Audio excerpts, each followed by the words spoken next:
I felt like screaming and shouting and carrying on. Everybody, this is my child, this is my child. The mothering instinct is one of the unfathomable mysteries of life. The Madonna and child have been portrayed by artists down the centuries, from Michelangelo to Picasso.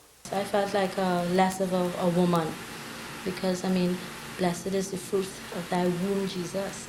But Madonna and child apart, what we do know about the mothering instinct is that after a certain age, a woman begins to feel her biological clock ticking away, and a man's wish to procreate asserts itself.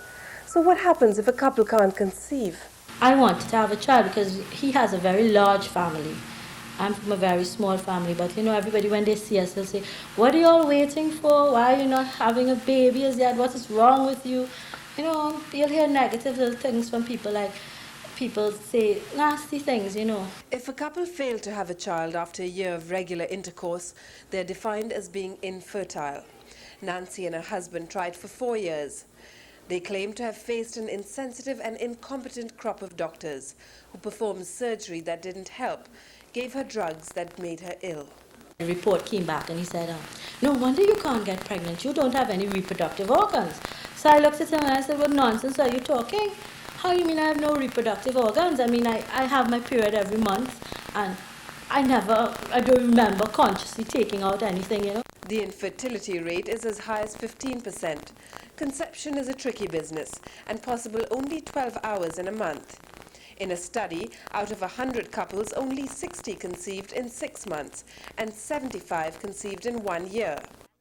And here's another misconception. The woman comes in here very reluctantly because her husband has told her she has to come in here because the fault is hers. In many instances, it's usually thought that infertility is a woman's problem, but what we have found is far more frequently it's a man's problem. And I think the feeling that it's even any one person's problem is not justified. I think we have to look at this as a couple's problem. Both man and woman is involved. They can't blame one another. It can be any reason why the woman, can't get pregnant. Sometimes, in many cases, the man tends to blame the woman and says, "You the one, I know because I have children outside." Or sometimes they may think they have a child outside, or some woman may have told them this, and it may not necessarily be so because when you check the sperm count, it's very low. Doctors use an index of fertility which is higher in some couples than in others, which is why some people can have dozens of children while others only 1 or 2 or none. Infertility can be treated here and may be referred abroad once the cause is determined. We can then identify, and particularly in either male or female partners, and we can boost the infertility by giving drugs, depending on the cause of the infertility. We can give drugs in the case of a woman to boost her infertility, to make the overall fertility index of that couple significantly greater, and thereby allow her to have the number of children she would like. And the same applies to the male. The causes vary from a low sperm count, a woman producing antibodies to her partner's sperm, and blocked tubes. But 10% of infertility remains unexplained. We have to admit that in many instances science cannot help some women, in spite of all the technology we have. In this case, technology worked. Drugs administered to Nancy over 4 months yielded fruit. And the girl typing it up and putting it in the envelope after the test was done. And I said, well, she had no idea. She said, she probably thought I had 5 children already. So I said, well. She said, well, positive, you're pregnant. And I jumped up and down in that room and I carried on. And I ran all the way. I ran to the car and jumped in the car. And I said, oh my God, I can't believe this. She came to me very, very concerned and depressed in that she wanted a child desperately, and she was told that she might as well forget about having babies because she would never be able to conceive. We then found the cause was due to a hormonal imbalance, and she subsequently conceived after 3 to 4 months of therapy. The joy of childbirth was shared equally by the father. He looked at her and he said, look at how this little thing has me all wrapped up. 99% of couples who have been defined as being infertile have hope of having a child someday. It can be expensive, and there may be moments of despair. But where there's hope, there's life. Trust in God and find a good doctor. And a doctor that believes in you, who knows your body and who knows what they are doing. Ira Mathur, TV6 News, with a special report.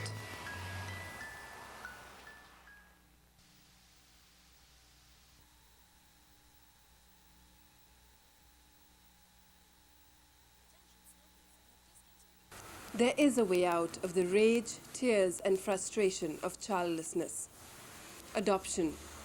Not an admission of defeat, but an affirmation of the innocent love that children have in so much abundance, especially abandoned children.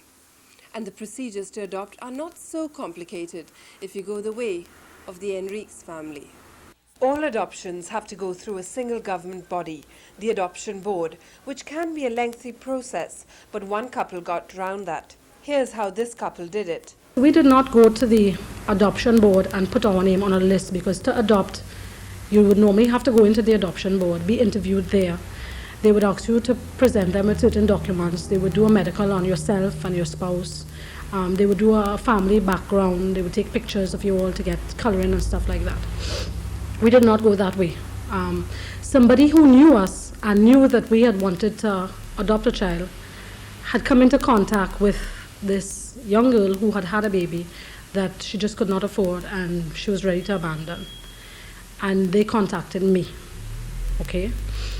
From there, I visited with the young girl. I saw the baby, my husband saw the baby, and we decided, it didn't matter to us whether it was a boy or girl or whatever. Here's a baby that we could look after.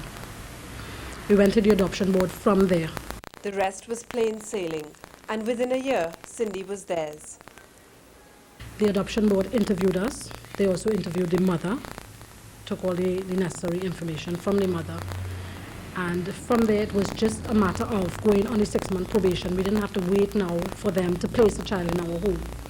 Do you love your mommy and daddy? Yes, Why? they love me. And when you love them, what do you do for them? Show them you love them. Play with them and make them happy.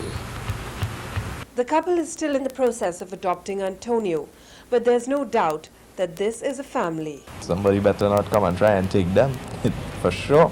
There's no ifs, ands, or buts about it. I mean, I love them uncountable amount, it's just unbelievable. And whenever they get hurt or cut or anything like that, I mean, I'm nervous just like everybody else. She's mine.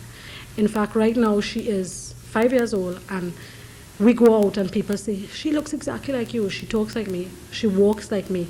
Some of the things she does, it's me, right? And that's nobody else's child but my child. She's mine. Who do you love best in the whole world? Mommy and daddy. And what about your little brother? Yes. Do you like to fight with him? No. And if he falls down or somebody pushes him, what do you do then? Do it him. Pick him up. Is there anywhere else in the world that you would rather be, rather than your mommy and daddy? Not running away from it. And when they grow old, what will you do? Be bigger and drive the car. Will you take care of them? Yes, sir. The children are told honestly about their situation. Sometimes mommy and daddies can't have babies in their tummies, and they go and they pick the prettiest little girls and the nice little boys and bring them to live with them, and that means adoption. You remember that? And that's how come mommy adopted you, because she loves you very, very, very much. Remember that? Yeah. These parents talk to their children about racial differences and about how little they matter to them as a family. I told him, okay, he's brown and I'm cream, and I asked him to tell me if he got a cut, what color was his cut, what color was the blood, and he told me his blood was red. So I asked him if he ever saw me with a cut, and he told me yes. What color was my cut, the blood? He said my blood was also red. Don't go adopting a child if you're not willing to give up your free time. Once you've gotten past that stage, I mean, right away you begin to love these children because they are looking for love, and the slightest little love you give them, they're going to give you back 100 times more in return. So getting to love the children and things like that will be no problem. They are going to love you non-stop. Every couple, whether you can have children of your own or not, should experience parenthood. And there are a lot of children out there who need love. And you have the love to give it. Open your home to abandoned child and give that love. How much do you love them? A million, zillion, trillion? 1,000,000 on that. 100,000,000. This big. Now we've seen what adoption can do. It's created at least one family with ties as strong as blood, or stronger, because they work at it. Ira Mathur, TV6 News, with a special report.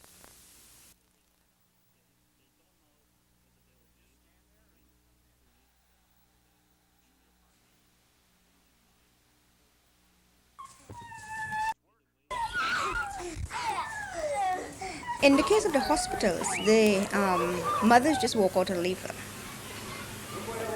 In the case of the children coming through the police department, they're just found on the streets or like in the backyard. Anytime those biological parents can take you to court to get back custody of the child. You know, I mean, people think no problem, but if you've had a child 5 years, which in my case, I had my child 5 years, and you've turned down the case, I mean, you can't come and tell me 2 years down the line I'm taking him when he's 7. I mean, you know, we split up a whole family. Statistics from as far back as 1981 indicate that thousands of abandoned children crowd the nation's orphanages and charitable organizations. And judging from the response to our special report on infertility, there could be just as many childless couples who may be willing to give adoption a chance.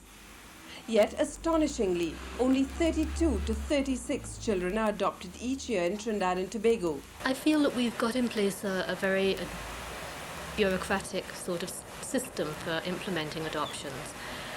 Some of the reasons for this are good reasons, but the way that it's working out at the moment, I think, is counterproductive.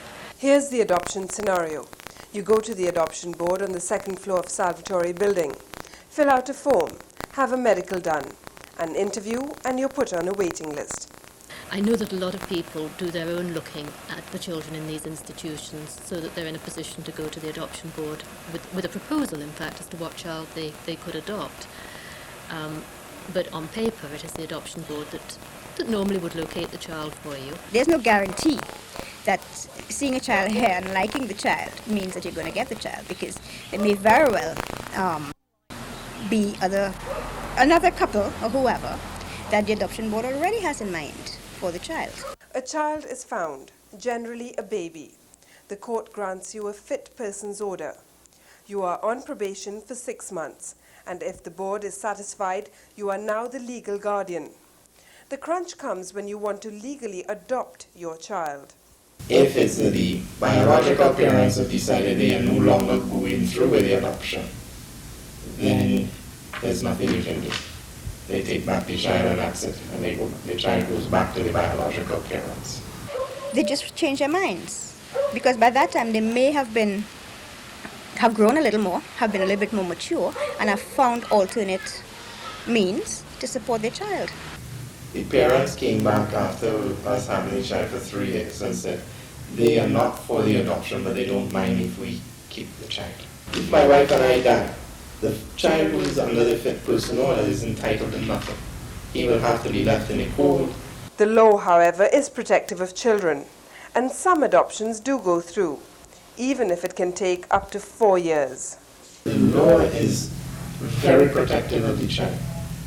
The problem is that the people with the say are not willing to take the flak that goes with giving up and sending a child to adoption and telling the parents you are not fit to take care of this child, and that's until you are fit, we have to proceed with the adoption. So where's the block? In most cases where a parent has abandoned a child or abandoned a child and gone abroad, the court is going to find that the parent is unreasonable in depriving that child of a chance of a new home. But if the adoption board never let the matter come to court, then the court is deprived of that opportunity to make a finding on the issue. When you get this situation where the biological parents are against it, then the adoption board says, well, we're not really in a mood of going to court against the biological parents and having lawsuits, so we are not going to proceed with it. You stick with the big person's order and you sit in there. It was blocked. When we got the letter turning down the case, I mean, my wife cried mostly for 2 days, 3 days. Even now, she still, every time she looks at the letter, it bothers her, it worries her. It worries me. I would like to see a new provision introduced to make it possible for the natural parent to give a binding consent at an earlier stage of the proceedings. At the moment, the natural parent can hold back their consent right at the 11th hour when the matter's before the court, when the new parents have formed all the emotional attachments to the child, and the child has formed emotional attachments to them. These children end up in a court system and they end up nowhere for the next 15 years of their life. They're just sitting there doing nothing. They end up in a system that ruins them because we do not have the, not only, I mean, it's not Trinidad. Anywhere you go, there's not enough facilities to take care of these children. There are too many of them. I would like to see measures put in place which would facilitate adoptions instead of blocking adoptions. But should you decide to adopt, go brave. Don't be deterred by obstacles, simply because no one should be denied the right to parenthood or the love of a child. Ira Mathur, TV6 News, with a special report.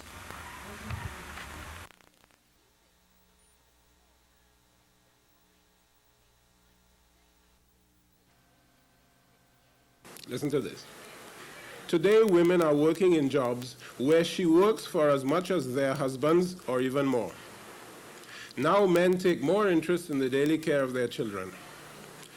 Comma, they change pamper and also feed the baby. Household chores are shared equally in the home. An example of advanced illiteracy by university applicants. Functional illiteracy is, as I say, the inability to function through and by means of the written language. Since independence, our leaders have boasted of one major achievement: education for all, literacy approaching the 100% mark. Yet, all around us, people are functionally illiterate, which is to say, they cannot read a sign, fill out a form, write a letter, or use a measuring tape. Take a tape measure and measure this table. And you will get answers sometimes like, this table is 2 feet, 6 inches, and 4 ounces. Only recently, Father Gerard Panton of Serval claimed that up to 40% of our population may be functionally illiterate. If anytime I read, I say people, big older people are me saying, what sense you're going to school and learn all that, get all that passes and no work and things for now. None of them. So I say, better yet, I know nothing to do with reading, so me I'm not studying. They say I have to go for an interview. I say, well, better I ain't go again because I know well, I carry 2 bills and I could get blank how I can read and write. Swing was something without reading in it, but you have to learn maths. But I was good in maths, right? And learning about that now, I came to Sobol and I did it, trying to do the trade now. Where then did we go wrong? When people have an impoverished language, because language doesn't exist in a vacuum. Related reasons are overpopulation, children having children. Mothers who are 14 years old themselves and who can't read and write. How do you expect their children to read and write, no matter how well they are taught in school, because half the time they won't go to school, and when they come home from school, nobody will read them a book. Nobody will tell them to turn off the television, which, although they are dirt poor, they have. Mother, well, she doesn't leave home, so she never has no time. There are many grown people walking around who can't read and write, but they will hide it because they're ashamed. My father couldn't read too good, so if I read something and he feels it doesn't make no sense, he will beat me. There are other reasons for illiteracy. An attitude against standard English, the influence of TV and dub music. Other societies understand that the standard has a value, it has a value in education, has a value in administration, that makes it indispensable. So that to mix up the ideas of being able to control the standard and the idea of being free from colonialism and why we should talk the white man language and all the rest of it is merely one facet of this ridiculous poor me one kind of thinking that has been inculcated not only with regard to language but with regard to the economy, with regard to everything in this society, and which is holding us back. Television, cartoons, and rap music, auditory too. We get our messages from those three. I feel more comfortable with rap music or slows, and I feel more comfortable with that because I feel more relaxed. There are types of music like dub, like reggae and so on, very strong rhythms and so on, which operate upon the lower brain centers. I didn't invent that. That is a known neurophysiological fact. Solomon claims there's a political reason for this. It's almost a conscious decision to keep the people stupid. Because notice, one of the things that you said just now was that Trinidadians say, we are not stupid, we can talk and so on, we can think, why should we talk the Queen's English? But if you can't talk, you are stupid. You're not stupid, you just haven't been properly taught. The youths will listen up to what I'm saying, and they say, love, and what I'm telling you was right. It's not wrong, because I know what's going on. Day by day, the youths are dying, so I'm going to tell you what you got to do. You got to pray to Almighty to guide you to be good and make you strong so that you can never go wrong. But we're out of time. In next week's special report, these children who did not learn to read in school speak out against the teachers who taught them or didn't, and a reply by the head of the Teachers Association. Ira Mathur, TV6 News, with a special report.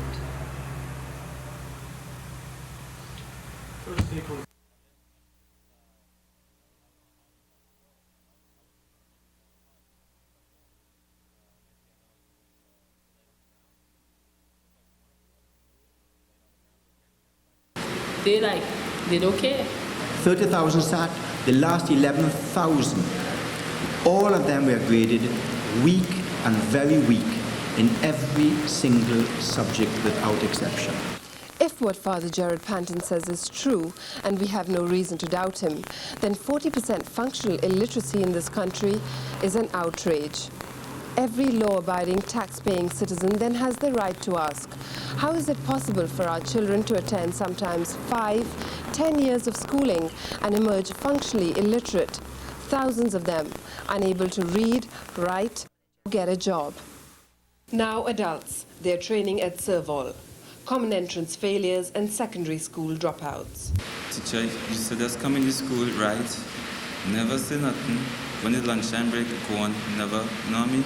Never give me no confidence on myself. They will just watch you and like put you in a corner. With large class sizes, that is one. Secondly, we have a system of mainstreaming in our primary schools where children of varying abilities are placed together in one class. And because of this, it is exceedingly difficult for one teacher standing before a class of 40 or 45 to adequately deal with every child before him. When you try to spread education and when you try to make sure that everybody gets in, it very often necessitates a lowering of standards. Underqualified teachers working in substandard conditions, mechanical examinations, and uncaring parents are given as reasons for functional illiteracy. Teachers coming in were not, I think, particularly qualified to teach in the way the old stagers used to be able to teach. The majority of our teachers are well qualified.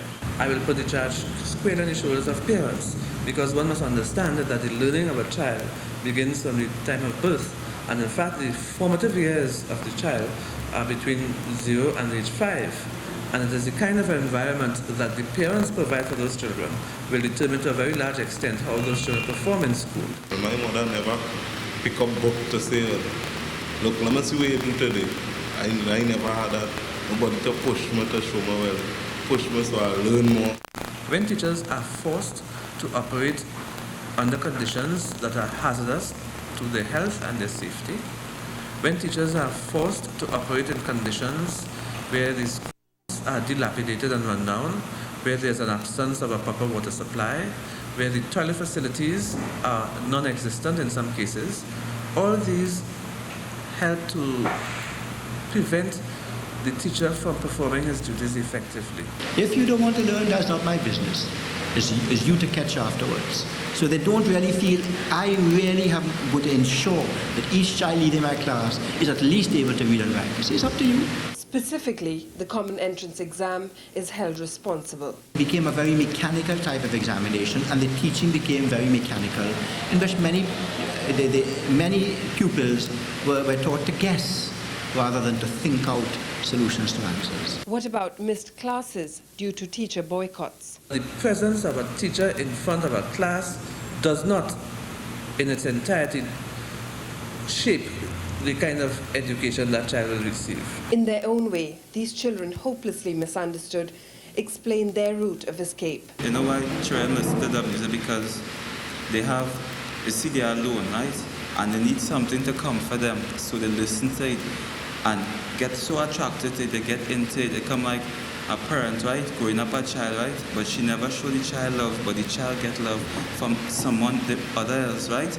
And that make them more attracted to the other person more than the parents. I like reggae music. I like music, yeah, but it brainwashing me too.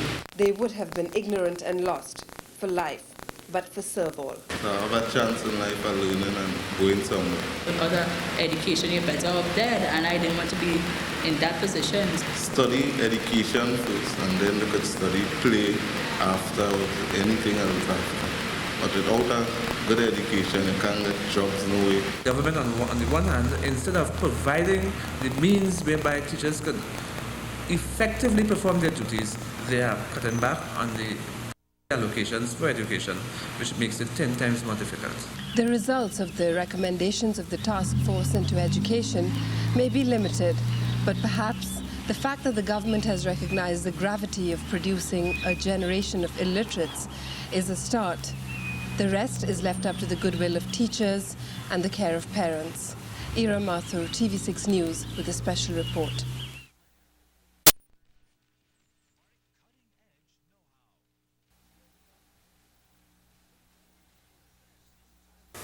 In 1962, the scarlet ibis was pronounced the national bird of Trinidad and Tobago.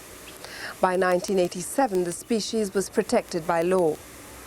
Each year, thousands of scarlet ibises fly abroad to Venezuela to nest for 4 months and return with their young ones. There are some 10,000 scarlet ibises in this country right now. However, if poaching continues in the swamps, we may gradually lose our national bird forever. Let's visit them. A dusky evening, we glide along a leafy doorway, opening into a silvery sheet of enclosed lake. A hush. Wait. Here they swoop. The boat is allowed only 200 yards of them. Almost a miracle. A vision of a tree in a flash, covered with bright fruit. This is where the scarlet ibis comes into roost for the night. They have 3 different